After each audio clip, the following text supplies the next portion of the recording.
Initialize sequence now. The Bradford Show. The Bradford Show. Roger, copy. 3, 2.5, 2, 1. Okay. Welcome to the Bradford Show, the place where WEEI.com's Rob Bradford talks all things that interest him, some of which you might just want to listen to. So sit back and soak in another episode of the soon-to-be award-winning show a whole bunch of people are talking about. Bradford Show. Here's Rob Bradford. Welcome to the all-new Bradford Show, sponsored as always by Gould's Distinctive Clothing and Hub New England Insurance. Two of my best friends. They are great. Absolutely great. And joining me today is Kirk Minihane. Kirk, I was thinking about this. This thing I'm wearing right now, this pullover thing, this was actually one of my first TV appearances. I went to Dick's Sporting Goods, right, and I got this. It was the CN8 with the great Ed Berliner. I remember when you were on that. And that's how far I've come. I mean, I was busting out the suede sport jacket yesterday on Ness, and Gould's has hooked me up. Yeah.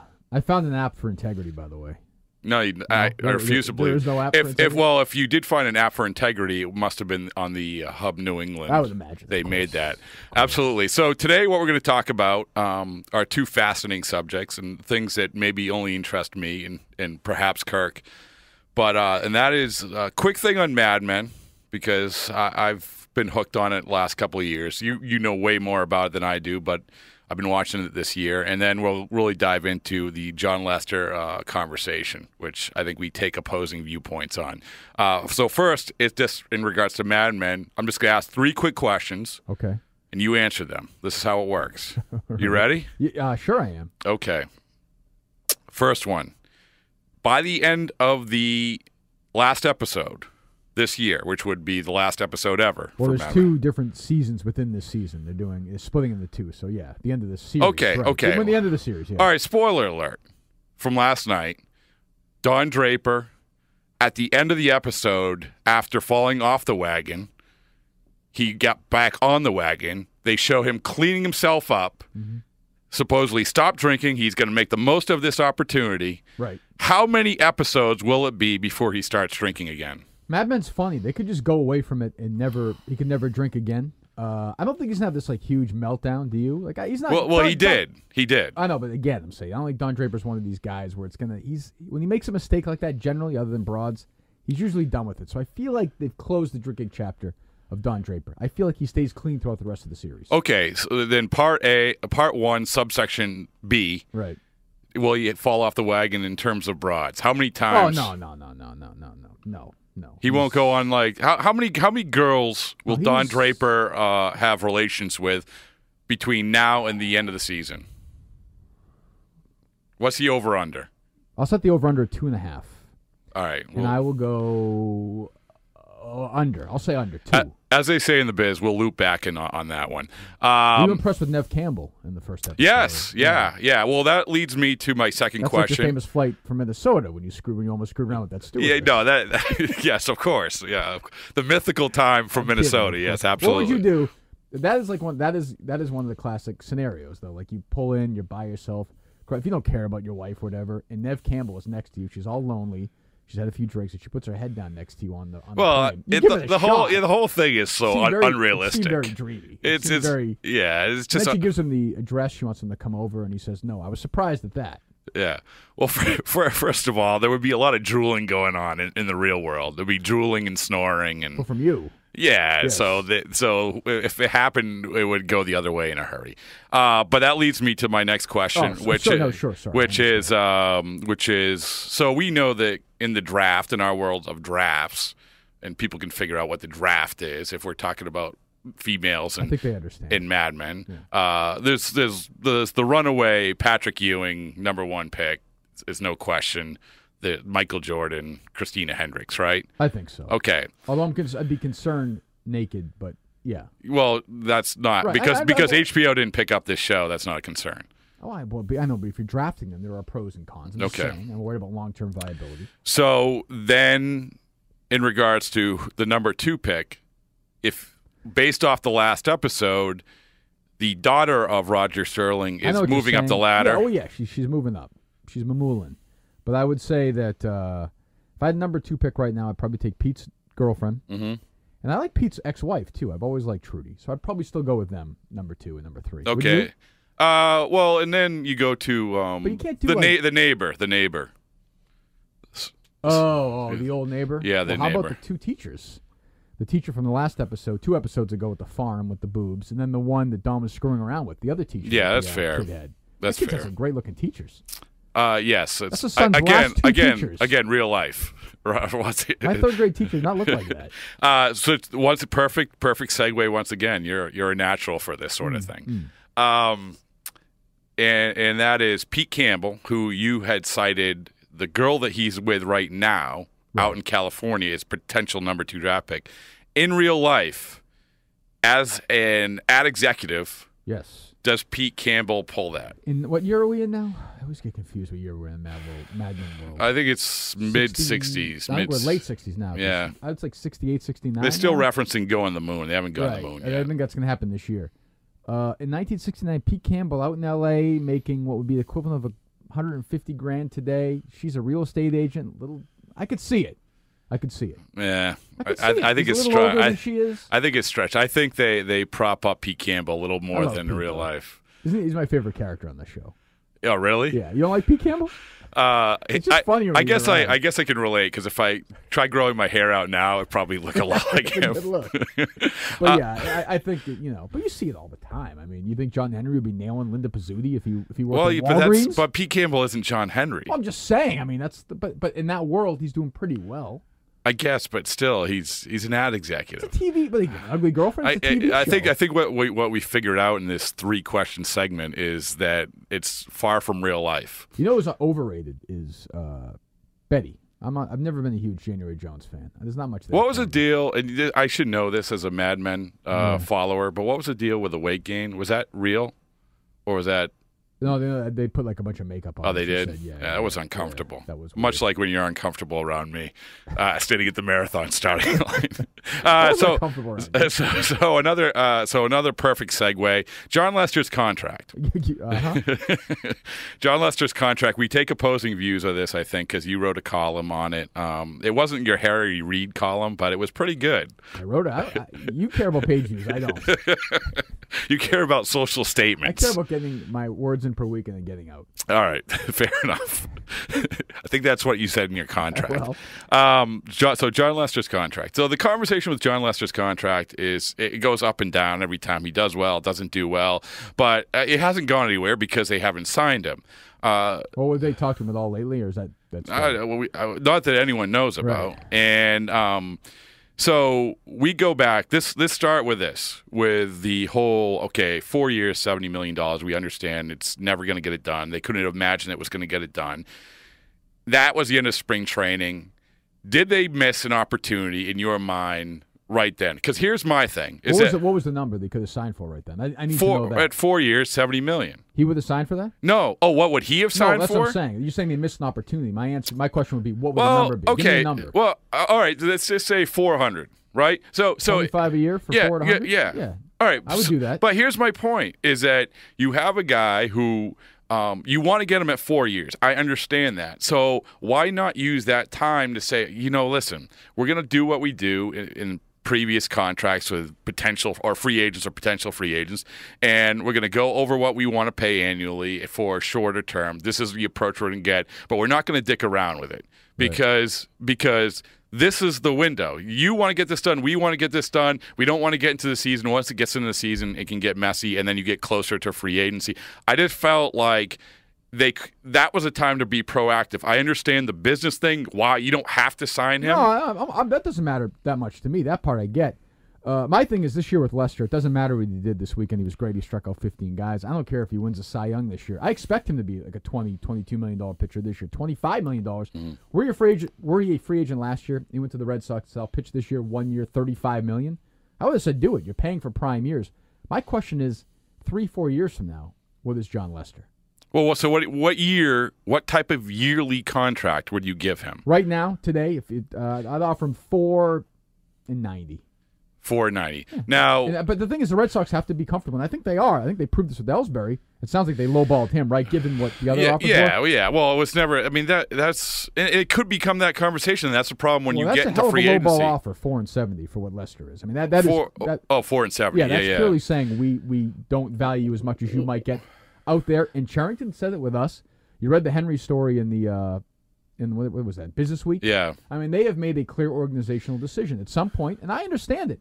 You say, you walk away, we don't want to pay you $27 million when you're 36. We'd rather pay Henry Owens whatever for 70 cents on the dollar. But here's the problem. I understand that. I understand you got to move on from guys. Number one, you have other contracts to compare it with. Now, we aren't going to go to Greinke. We aren't going to even go to Cliff Lee or anything like that. But Homer Bailey? Adam Wainwright is the guy, right? Adam Wainwright is, to me, he's actually a little older. He'll be a little older than he signed an extension last year. Right. And similar numbers. And it was, and then he got a deal for 5 years at $97.5 million. So if you want to start a conversation, I mean, you have to at least present that. Yeah, but not if you don't think he's worth it. Like, but you're right. But the Red Sox don't think that's a good contract. Okay, so do you think that Jon Lester is as good a pitcher as Adam Wainwright? Yes, I do. Okay, I think he's better. Now, and so this is the problem. Now we get into the whole John Henry being willing to move on. This is a whole nother conversation. Are you willing, as a Red Sox follower, to say that this is the best move for the Red Sox to do, to move on from Jon Lester and say, you know what, you just said names, right? Henry Owens and these other guys. Right. You have John Lackey locked up for a minimum next year. You have Clay Buchholz locked up through 2017 at reasonable dollars. So you can say, well, those are the potential top of the rotation guys. And another guy no one really talks about is Jake Peavy, because Jake Peavy, if he pitches well this year, you could offer him a qualifying offer. And then he takes it, and then you say, oh, well, that's another guy to get to these other guys. The problem is that I think that Lester has kind of established himself as a notch up from all these guys. And in regards to not only how he's performing lately, right now as we sit here, he's the best pitcher in baseball according to WAR. Right. No, he's had a great year. Right. But that's not, again, that's right. You're talking about years down the road. I mean, that's why I thought the Tanaka contract made sense, at least because he was 25, right? He's 25 when he signed it. Yeah. So you're paying him every single year as a prime year. Lester, you're not. You're paying Lester because he was that good last year and this year.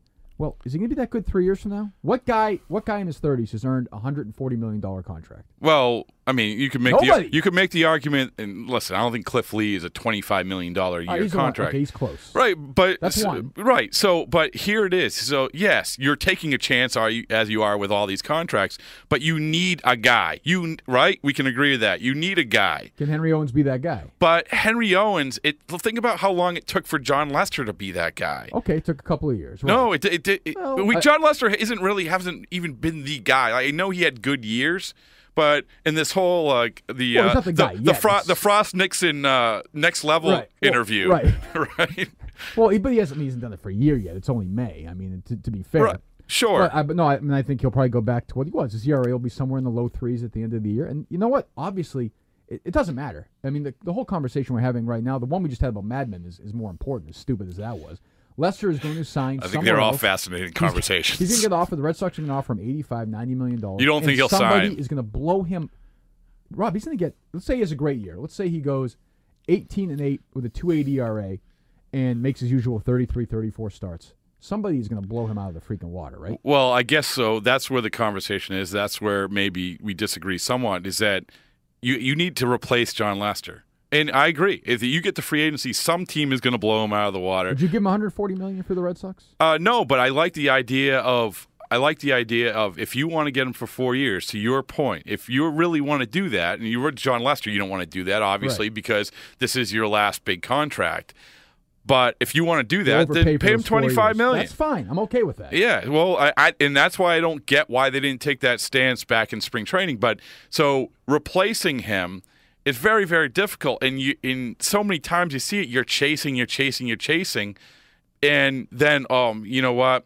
We got to go into the free agent market, and then you're overpaying for underperforming guys. What I would say is you're saying you're replacing Jon Lester. You can't do it. So your answer to that is to keep Lester. But my answer would be 4 years from now, that Jon Lester isn't this Jon Lester, so you got to find that guy anyway. Oh, yeah. So now you got Lester on the books for $26 million, okay?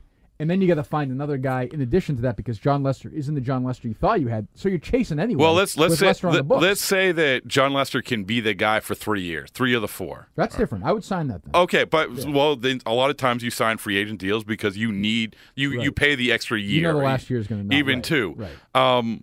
But yeah, so I don't think that that's a problem. I mean, if you tell me he'll be good for 3 years, that I'd absolutely do it. But he's going to get. I think somebody's going to give him 6 years. Well, yeah, if he gets to the free agent market, and that's what I'm saying is that I thought they missed an opportunity. I don't disagree with that. They give him 4 years and whatever he wanted, but I think we both think he's not going to be back here next year, right? No, I don't.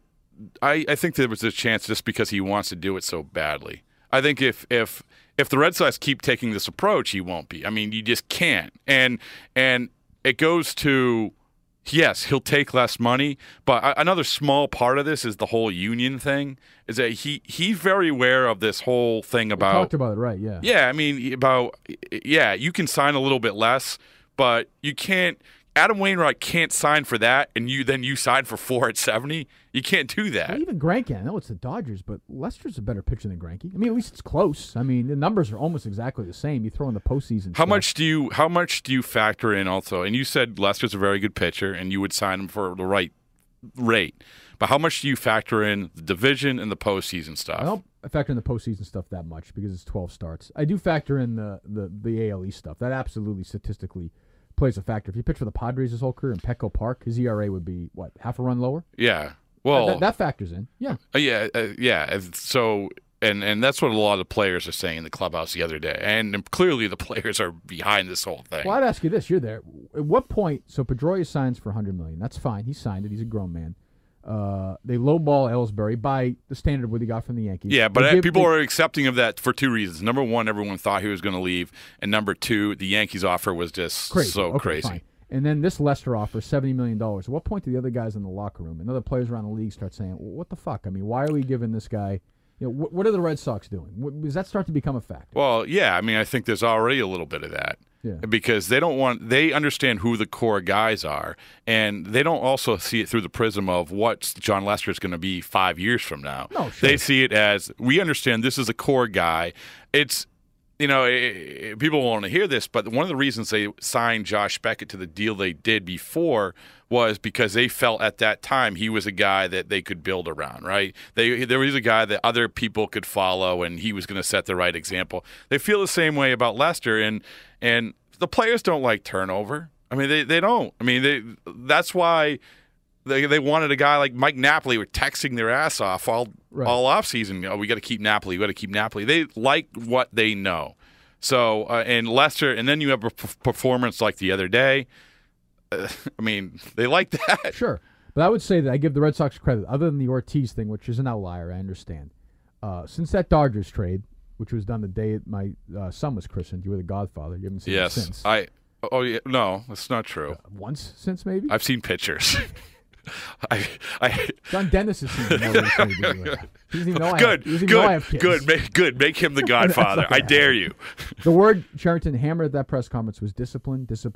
Other than Ortiz, which is fine. It's the whole thing. I understand. You guys pushed for that, so you got it done. Yeah, we did. Other than Ortiz, they've been extremely disciplined since then. They put themselves in a bad position with those lousy contracts.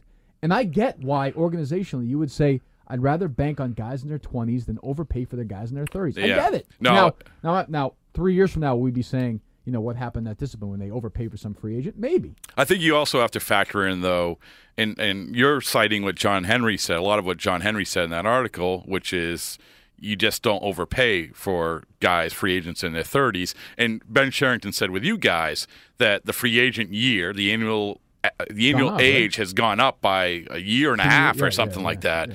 So I understand that. But the other thing you have to factor in with Lester, kind of along the lines of what you did with Ortiz, is the position and how hard it is to replace that position. Sure. I think that you do have to factor in, because we talk about Henry Owens. It takes a guy a long time. Michael Wacha is a great pitcher, but he's an outlier. But giving Ortiz 1 year extra at $15 million, when you have almost no payroll at that year, as opposed to giving Lester 23, 24 I understand, million but I'm just talking about replacing him. Sure. I'm like, and if you have an avenue to replace an Ortiz, if you think you have the guy, it's a lot easier probably to do that, even though it's still the hardest thing to do. But if you have we're going to trade for Stanton. We have this trade worked out fine. Right. But to do that, to replace even 3 years down the road for a guy who's going to be a number one, it's so hard to do, especially, as you point out, in this division. Mm-hmm. Yeah, you just no want to get question. out of here. No, I've heard you say many times. I think you've said this, that power hitting is really hard to find nowadays in baseball. But now I just said Have you this. trademarked that? Now you changed your mind. No, I haven't. I said, what's the hardest thing, power hitting or finding an ace? It's much like the initial conversation about Don Draper's drinking. We subsection it. Are you going to miss Mad Men? I don't Did you watch. Have you watched House of Cards yet?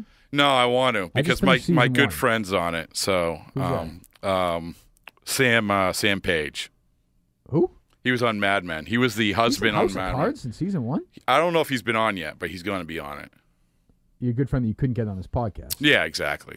You think this Mad Men movie? He wouldn't give me his number. The next podcast we have to do. Did you see Draft Day? Yes. Oh, we should do a sports movie podcast because after this John Draper movie comes out, I'm going to do a column on sports movies because I'm a little down on sports movies right now. Well, oh, really? Yeah. Well, maybe this one's good. So basically, you're cutting and pasting from what was that? 2009. That was my list of sports movies. Yeah, but you were down on sports movies then. No, but I'm going to say 5 years ago I was down on sports movies. Have things changed? They have not. And I'll explain why. Did you like Draft Day? Real quick. For me, it was, other than like. You're brain dead, though. You're sitting in that movie theater. Yeah. Did I tell you, did you been to the movie theater with these seats? Yeah, I saw your picture of Kate, your daughter. Yeah. When did you see a picture of that? You say I don't follow your kids. Yeah. I didn't tweet it out or anything. Oh, I must have showed you. You showed me, yeah. Yeah, you say. It's unbelievable. Yeah, you're skipping through the hallways at Entercom Boston saying, look at the Wilbur movie theater. But you think Kevin Costner, like that guy, would get Jennifer? No, Gardner? but we can save this for the net review. But it's also very. I told you this before.